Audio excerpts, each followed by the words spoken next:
Hi, I'm Dominic from HACH. I cover the Philadelphia area, New Jersey, Delaware. Just want to do some testing of the DO in canned beer. We're using a Orbisphere 3100 and a Zom Piercer. Basically, the way I usually start out the brewery is we always get a number off the bright tank to see what the bright tank that you're canning or bottling from is. What kind of number that is, and then we want to check an unshaken beer off your line. It's always a good idea to test your beer right off the line.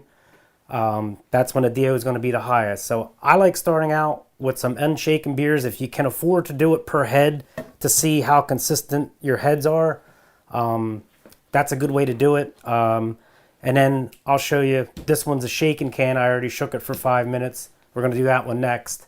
But the first one's the unshaken, so basically you simply just push down on a Zom, lower the tube down into it, and then we start the CO2 pressure, and then I'm going to hit the play number here on the 3100. Now, it's going to take a little bit of time to get a good solid reading, but it should lock in on a reading pretty quickly. The one thing, like I said, the first can usually takes a little bit longer because it's got to chill down the unit from the cold can. But once you chill the unit down, usually can get a reading pretty quickly. So we're already starting to drop. Now this beer is going to be pretty low because it's a few months old. Even the shaken number is probably going to be pretty low. The one thing I will say is you got to shake it vigorously. You can't just do a soft shake like this. You got to shake it pretty vigorously for 5 minutes. That's how you get the air that's in the headspace here into the beer, and then the beer DO goes into the headspace. So we're bringing the can to equilibrium. We're swapping the headspace into the liquid and the liquid into the headspace. So that's always the challenge, is getting a good low number on the shaken can. Like I said, you want to shake it vigorously. It looks like we're going to lock in pretty soon. It should say measurement complete pretty soon. And then I will do this one, and we'll see what kind of number we get here.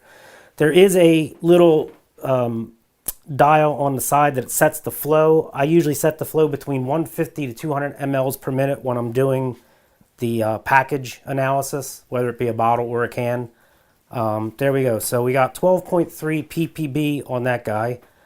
I'm going to stop the flow of CO2 here, and then we'll hit the shaken one. Like I said, these are going to be low because they're older beers.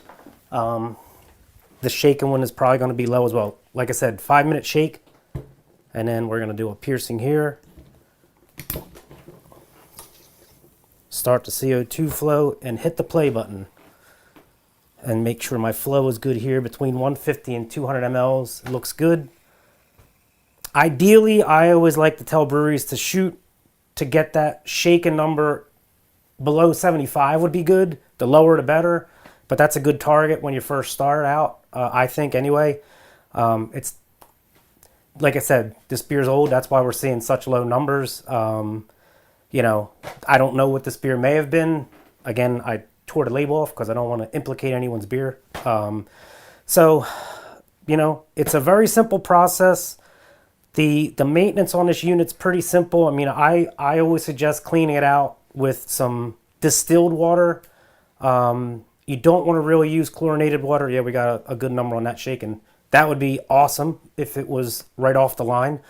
Yeah, distilled water to clean the unit. You know, you could use a syringe. Some people use just a squirt bottle and spray it in the inlet here.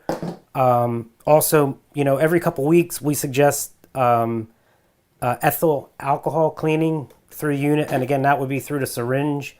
Very low maintenance. The spot should get changed.